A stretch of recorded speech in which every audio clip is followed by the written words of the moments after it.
여러분 안녕 주무셨습니까? 참 좋은 아침입니다. 우리 2015년 3월 24일 화요일 말씀으로 드리는 오늘의 번제 함께 합니다. 출애굽기 8장 20절에서 32절까지 말씀, 우리는 20절에서 24절까지만 같이 읽겠습니다. 시작. 여호와께서 모세에게 이르시되 아침에 일찍이 일어나 바로 앞에 서라. 그가 물 있는 곳으로 나오리니 그에게 이르기를 여호와께서 이와 같이 말씀하시기를 내 백성을 보내라. 그러면 그들이 나를 섬길 것이니라. 네가 만일 내 백성을 보내지 아니하면 내가 너와 네 신하와 네 백성과 네 집들에 파리떼를 보내리니 애굽 사람의 집집에 파리떼가 가득할 것이며 그들이 사는 땅에도 그러하리라. 그날에 나는 내 백성이 거주하는 고센 땅을 구별하여 그곳에는 파리가 없게 하리니 이로 말미암아 이 땅에서 내가 여호와인 줄을 네가 알게 될 것이라. 내가 내 백성과 네 백성 사이를 구별하리니 내일 이 표징이 있으리라 하셨다라 하시고, 여호와께서 그와 같이 하시니 무수한 파리가 바로의 궁과 그의 신하의 집과 애굽 온 땅에 이르니 파리로 말미암아 그 땅이 황폐하였더라. 오늘 우리가 함께 읽은 말씀 중심으로 파리 재앙과 플랜맨, 우리나라 말로 하면은 계획남이 되겠죠. 계획을 세우고 계획대로 사는 남자, 플랜맨. 플랜맨이라는 영화가 있었습니다. 그게 2년 전에 나온 건지 1년 전에 나온 건지 잘 모르겠습니다만은 제가 그 영화를 관람한 건 아닙니다. 플랜맨이라는 제목이 재밌어서 그 내용을 소개하는 글을 그냥 봤습니다. 근데 어떤 내용이냐 하면은, 얘기 들으시면 안 봐도 보신 것 같을 거예요. 그러니까 이 플랜맨이라고 하는 사람을 달리 표현하면은 1분 1초 플랜남, 1분 1초 나노 플랜, 나노라는 게 여러분 1억분의 1 단위를 말하는 거 아닙니까? 나노미터 하면 1미터의 1억분의 1. 그러니까 굉장히 미세한 것을 요새는 상징하는 그런 단어가 됐어요. 나노 플랜남입니다. 플랜남. 그러니까 어떤 일도 계획이 없이 하는 일이 없어요. 모든 걸 계획을 세워놓고 그 다음 일을 다 알람이 알려줍니다. 알람을 다 맞춰놓으면은 알람에 따라서 계획대로 움직이는 거예요. 예를 들면 6시에 알람이 울리면 기상합니다. 그러면 일어나자마자 밤새 흐트러진 침구를 다림질하고 정돈을 합니다. 6시 35분에는 샤워를 합니다. 그 다음에 드라이기로 욕실 물기를 다 제거합니다. 결벽증까지 있어요. 8시에는 옷 입습니다. 8시 반에는 출근을 하고 8시 42분에는 횡단보도를 건넌다. 그러니까 예측 불가능하고 무질서하고 세균투성인 이 세상에서 이 주인공은 모든 일에 알람을 맞춰놓고 계획대로 살면서 아주 삶의 환경을 청결을 유지하는 가운데 평화롭게 삶을 추구하다가 계획에도 없는 일이 하나 터집니다. 한 여자를 발견을 하는데 자기와 똑같이 사는 거예요. 계획대로만. 그래서 그 여자를 짝사랑하다가 사랑의 고백도 계획대로 사랑의 고백을 합니다. 근데 어쩐 일인지 계획녀인 이 짝사랑의 대상인 여자가 주인공을 거절을 하게 돼요. 그게 시리에 빠져 있는데 이 짝사랑하는 여자의 후배 아가씨가 하나 있는데 그 배우가 한지민이에요. 남자 주인공은 정재영 씨고, 이 한지민이가 소정이라고 하는 이름으로 등장을 하는데 이 두 사람 사이 끼어들어서 이 사랑을 자기가 성사시켜 주겠다고 나서게 됩니다. 그런데 이 한지민, 소정이라고 하는 인물은 무계획적인 삶의 아주 대명사격인 그런 사람이에요. 즉흥적이고 깨끗하지 않고 그리고 통통 튀는 그런 성격의 아가씨가 이제 이 주인공 남자를 도와서 사랑을 쟁취하게 해주겠다고 하는데 실제로는 자기가 사랑을 가로채게 됩니다. 그리고 이 주인공으로 하여금 전혀 무계획한 삶으로 빠져들어가게끔 하게 됩니다. 그래가지고 이제 이분이 드디어 취직한 지 이 소정이라는 아가씨를 만나고 나서는 8년 7개월 26일 만에 처음으로 회사를 지각한 정석. 이름이 정석이에요, 주인공이. 그렇게 이제 소개가 나와요. 그리고 기가 막힌 제안을 하나 하는데 무슨 제안을 하냐면 이 주인공이 어떻게 받아들여지는 제안이냐면 이름을 그 소정이라는 여자의 이름을 알게 된 지 37시간하고 13분 만에 평생에 처음 듣는 황당한 제안을 받게 됩니다. 그 사람 입장으로서는. 그게 뭐냐면 밴드 오디션 프로그램에 참여하자고 해서 밴드에 참여하기 위해서 노래하는 훈련을 하고 연습을 하는 그런 과정들을 통해서 이 한지민 여자 주인공 소정이 정석이라고 하는 이 계획남을 무계획한 삶으로 빠뜨리고 무계획한 삶에 빠진 상태에서 소정과의 사랑이 싹트게 된다 하는 그런 내용의 영화인 것 같아요. 이 영화에 나오는 이 소정이라고 하는 여자, 즉흥적이고 무계획한 여자, 통통 튀는 이 여자, 인생의 활력소가 될 수 있을 것 같아요. 계획이 없던 여행이 더욱 신나는 법이고 계획에 없던 이벤트가 기억에 남는 경우가 많습니다. 그러니까 인생에 의외성이 없다 그러면 인생은 무미건조해집니다. 유쾌한 우연이 있어야 되는 거예요. 그게 신바람이 납니다. 이야, 어떻게 이런 일이 나한테 주어질 수가 있지? 그리고 전혀 계획하지 않았는데 저녁 식사를 같이 한 그 남자친구와의 저녁 식사 시간이 너무너무 좋은 거예요. 근데 몇 개월 전부터 계획한 식사 시간, 그 계획대로 식사를 했는데 싸움하고 나와버렸어요. 그런 경우 많잖아요. 그래서 계획 없는 삶에 신나는 어떤 유쾌함, 요거 매력적이에요. 근데 인생을 그렇게 끝없이 무계획하게만 살 수 있는 건 아니지 않습니까? 불안해요. 두려워요. 그리고 인생이 꼭 루저가 되는 것 같은 느낌이 들지 않아요? 계획이 아무것도 없다고 하는 것이. 그래서 인생을 어떻게 이 계획성과 무계획성이 잘 조화되는 삶을 살 수 있을까? 무계획성의 유쾌함과 계획성의 정확하고 치밀함이 함께 어우러진 그런 삶이 없을까? 있다는 겁니다. 그게 있다는 거예요. 원래 에덴에서 하나님이 아담에게 허락하셨던 삶이 그런 삶이었습니다. 어떤 삶이냐 하면은 나는 계획을 안 세우지만 내 삶을 위한 계획은 있어요. 그러니까 계획 있는 삶을 계획 없이 사는 것, 이게 바로 에덴의 삶이었습니다. 그러니까 계획이 있는데 계획이 없이 사는 거예요. 내 삶을 위한 계획이 내게는 없어요.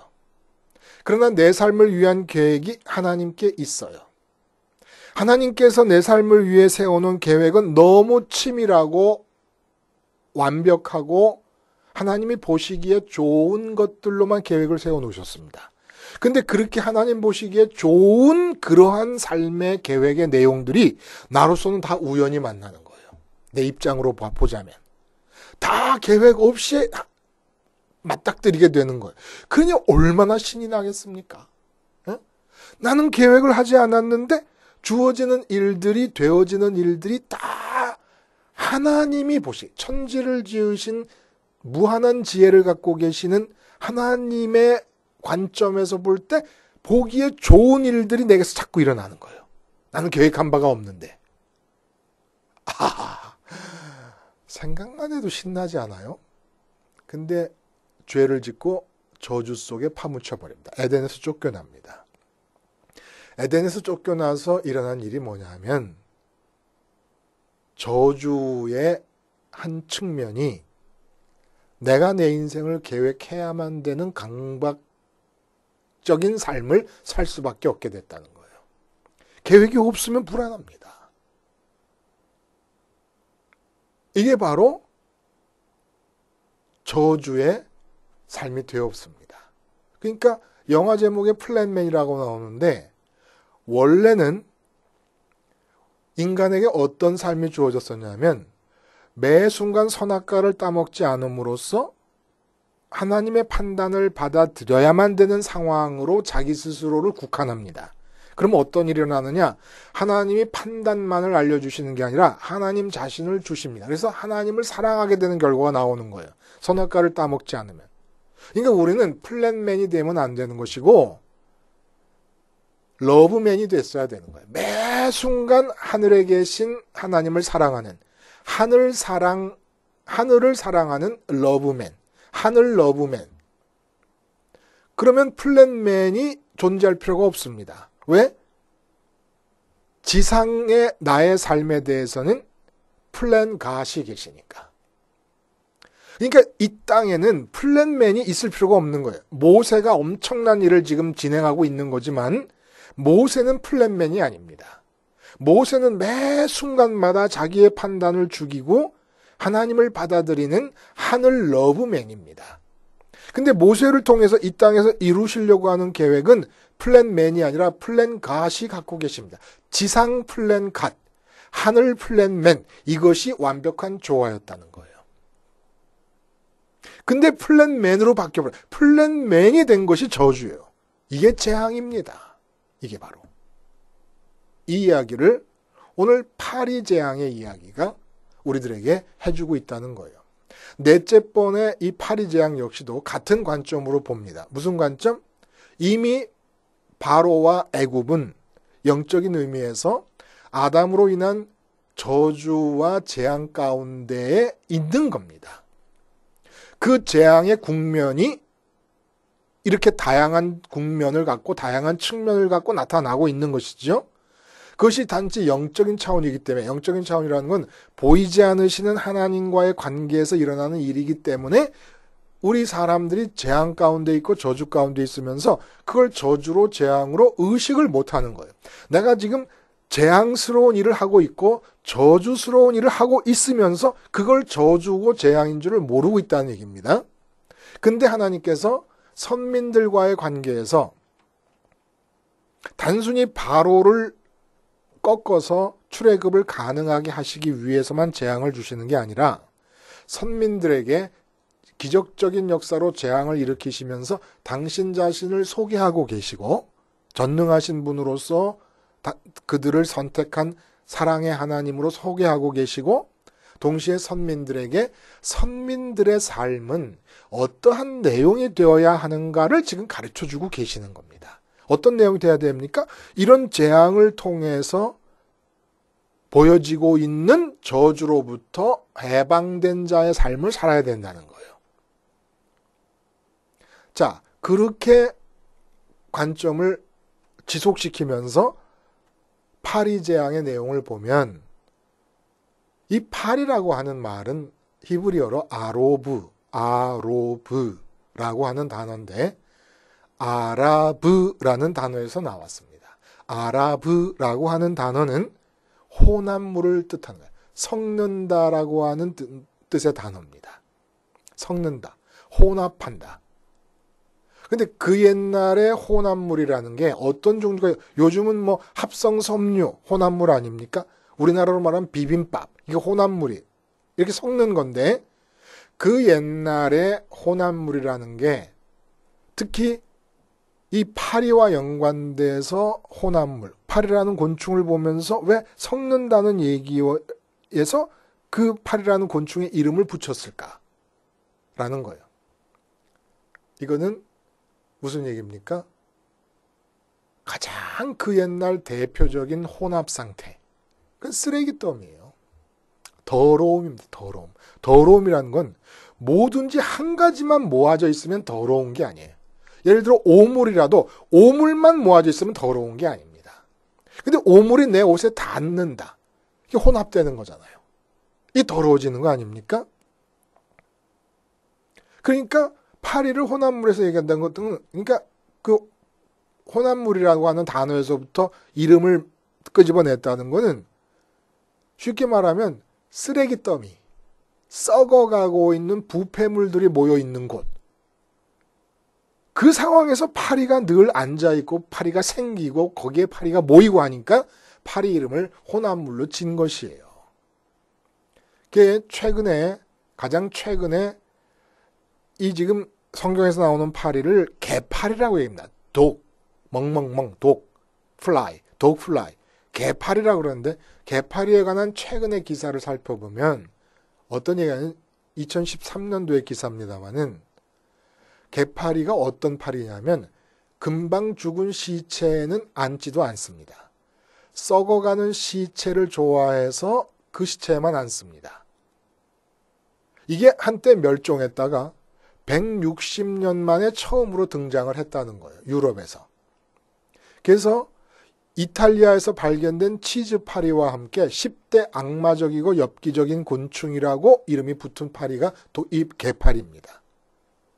특히 썩어가는 인간의 시체를 좋아해가지고 시체에 달라붙어서 근육과 인대와 뼈를 갉아먹고 파괴하는 그런 파리라는 거예요. 자, 그러면 이런 성질을 갖고 있는 개파리가 때를 이루어서 바로의 집을 가득 메우고 신하의 집과 애굽 사람들의 집을 가득 메웠는데 고센 땅에, 선민이 사는 고센 땅에만 파리떼가 나타나지 않았다라는 얘기가 뭘 말하는 걸까요, 여러분? 영적으로 어떤 상태의 재앙을 지금 말하고 있는 겁니까? 파리가 나타나고 있는 상황.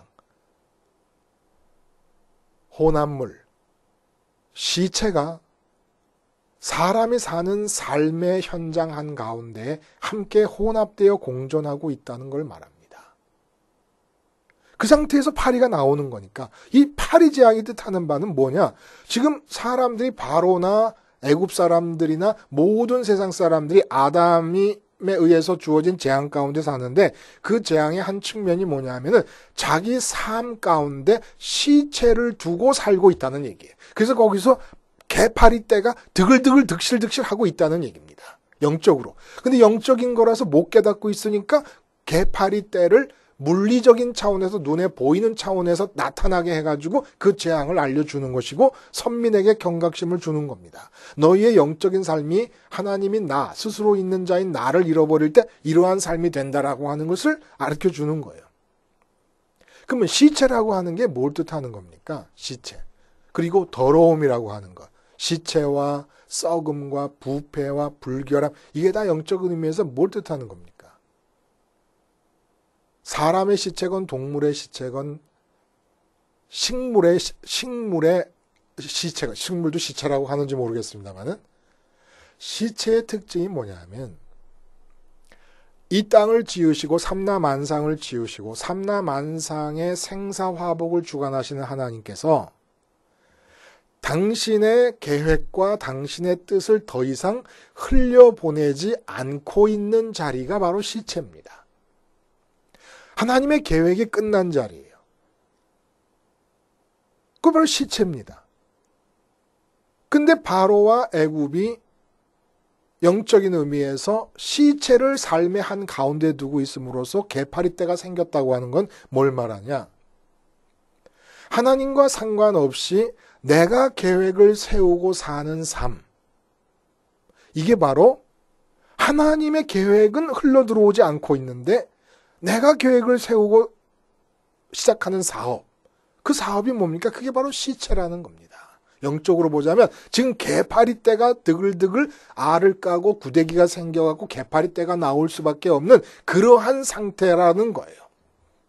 하나님의 뜻과 계획이 흘러들어오지 않는 것이 시체고 또 하나님이 계획하지 않은 것이 하나님이 주관하시는 세상 가운데 들어있는 것이 이게 바로 불결입니다. 더러움이라는 거예요. 책장에 김치 한 포기를 갖다 놓는 것과 똑같은 거예요. 이 세상은 삼라만상이 하나님의 뜻에 의해서 지어졌고 하나님 뜻에 의해서 움직여집니다. 하나님의 계획에 따라 움직여집니다. 근데 하나님의 계획에 따라 통치되어지는 이 세상에 인간이 자기의 삶을 통치하는 입장에서 벌려놓은 일이 존재한다. 이거는 책장에다가 김치 포기를 하나 갖다 놓은 것과 똑같다는 겁니다. 불결이라는 거예요. 더러움이라는 거예요.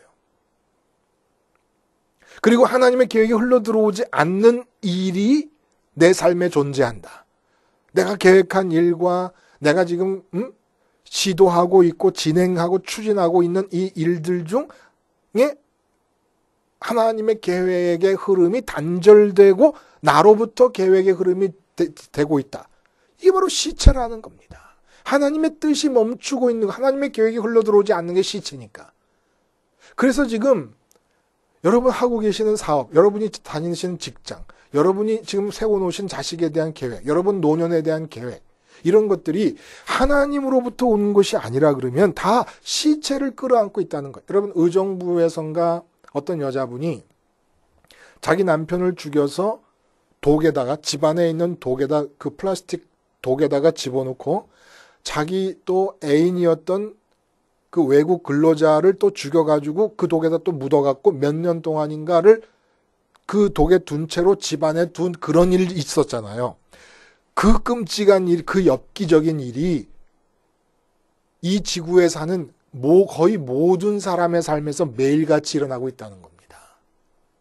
하나님으로부터 계획되어진 게 흘러들어와서 이루어지는 게 아니면은 내가 세운 계획, 내가 플랜맨이 돼가지고 이루는 모든 일들은 다 시체라는 거예요. 썩어가는 시체를 끌어안고 삶에서 살고 있다는 거예요. 시체와 삶이, 죽음과 삶이 혼합되어 있는 상태라는 거예요. 이게 바로 파리재앙의 메시지입니다. 파리, 죽음에서 생깁니다. 더러움에서 생깁니다. 죽음과 더러움이 영적으로 의미하는 바가 뭡니까? 하나님의 뜻이 끊어졌다는 얘기입니다. 하나님이 통치하는 세상에 하나님이 계획하지 않은 일이 존재하고 있다는 얘기입니다. 그게 내 삶에서. 그래서 파리가 생겼다는 얘기예요. 그 영적인 의미를 죽음, 시체를 끌어안고 살고 있고 더러움 속에서 뒤범벅이 돼서 살고 있는 그런 영적인 재앙의 상태를 그런 더러움에서만 생길 수 있는 파리때를 드러내 보이심으로써 우리에게 가르쳐 주시고 선민에 가르쳐 주시는 거예요. 그러면 고센 땅에 있는 자들은 누굽니까? 선민들이에요. 이 선민의 지역, 선민이 사는 지역에는 이 개파리때가 나타나지 않았다는 것이 뭘 뜻하는 겁니까? 아무도 플랜맨이 없다는 거예요. 선민 중에서는 플랜맨이 있어서는 안 됩니다. 왜냐하면 플랜 갓이 계시기 때문에 지상을 향한 플랜 갓이 우리의 아버지이시기 때문에 여호와이시기 때문에 플랜맨, 그럼 어떻게 플랜맨이 안 될 수 있습니까? 우리는 가만히 있으면 플랜맨이 될 수밖에 없어요. 왜냐하면 아담의 저주 속에 묻혀 살고 있으니까 우리의 성향상 플랜맨이 될 수밖에 없습니다. 그래서 우리가 만든 계획에 의해서 벌어진 일은 다 시체예요. 하나님의 계획이 흘러들어오지 않는 시체예요. 시체를 만지고 있는 거예요. 시체와 함께 있는 거고 썩어가는 시체를 끼워안고 자는 겁니다. 밤새 내가 계획한 사업을 생각하고 있었다. 밤새 시체와 더불어 끼워안고 잔 겁니다. 어떻게 해야 됩니까? 십자가로 자꾸 이 땅에 대해서 플랜을 세우려는 성향을 띠는 내가 죽어야 돼요. 이 성향이 바로 유전죄의 성향, 유전죄의 성향. 자꾸 미래를 내다보면서 내 인생은 이래야 되는데, 이렇게 되려면 어떻게 하면 될까? 자꾸 플랜을 세우려고 그럽니다. 십자가에서 죽어야 돼요. 십자가에서 죽으면 어떤 일이 일어납니까? 예수님의 동선을 따라서, 부활과 승천의 동선 따라서 마음이 하나님께 드려집니다. 이 마음을 하나님께 드리는 이것이 뭡니까? 하나님을 사랑하는 거예요. 그러니까 우리는 1분 1초, 이거 영화의 부제가 나노 플랜남이에요. 나노 계획남. 미세한 시간까지 다 쪼개서 자기가 계획을 세워서 움직이니까. 우리는 미세한 시간까지 다 이렇게 쪼개가지고 나노 러브맨이 돼야 됩니다. 나노 하늘 러브맨이 돼야 돼요. 그러면 1분 1초까지 다 하늘에 계신 아버지께서 이 땅을 향해서 계획을 갖고 계신 지상 플랜 가스로서, 지상 플랜 파더로서, 우리의 아버지로서 우리와 관계하시게 됩니다.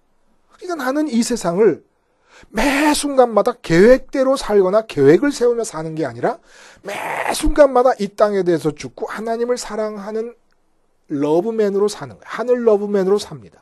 그러면 이 땅의 일은 내가 계획을 세운 게 아니니까 전부 다 내게는 우연이에요. 하나님의 계획에 의해서, 치밀한 하나님의 나노 계획에 의해서 다 이 땅에서 계획된 대로 이루어져 가는데 나는 다 우연이니까 범사가 다 감사의 대상입니다. 계획한 바가 없는데 이렇게 하나님 보시기에 좋은 일이 벌어집니다. 계획한 바가 없는데 이렇게 좋은 일이 벌어집니다. 심지어는 사도 바울은 이 하늘 러브맨의 삶, 그리고 지상 이 플랜 갓에 대한 신앙을 어떻게까지 밀고 나갔냐면 자기 몸에 말뚝이 박힌 것 같은 고통이, 고질병이 있었습니다. 불치병이. 근데 그것조차도 감사를 하게 됩니다. 거기에서 하나님의 치밀한 계획을 보고 있으니까. 이렇게 가지고 범사, 이 땅에서 내게 일어나는 모든 범사는 지상 플랜 갓에 의해서 주어지는 것이 아닌 게 없기 때문에, 근데 그 모든 하나님이 보시기에 합당하고 적절하고 아름다운 모든 일들이 다 내게는 유쾌한 우연으로 주어지는 것이기 때문에, 그래서 항상 기뻐하고 그저 하늘 사랑하는 사람으로서 쉬지 않고 기도하고 그 범사에 감사하면서 사는 거예요. 이게 바로 재앙이 없어진 삶입니다. 근데 아직도 내가 다음 주에, 그 다음 주에, 노년의 일을 계획해야 된다는 강박관념이 있다 그러면 파리재앙의 역사, 하나님의 계획의 흐름이 멈춰져 버린 시체와 더불어 사는 삶이 지금도 진행되고 있는 것이죠. 플랜맨, 그 이름 자체가 저주요 재앙입니다. 오직 이 지상을 향하여 플랜갓만 있을 뿐이고 지상에 살고 있는 우리들은 하늘을 향한 러브맨으로서만 이 땅에서 존재하는 것이지요. 기도하시겠습니다. 하나님 아버지, 십자가로 나노 하늘 러브맨이 되게 해주심으로 지상을 향한 나노 플랜 갓이신 우리의 아버지의 계획이 끊김없이 흘러 들어와 성취되어지는 유쾌한 삶을 살 수 있도록 은혜 내려 주시옵소서. 예수님의 이름으로 기도하옵나이다. 아멘.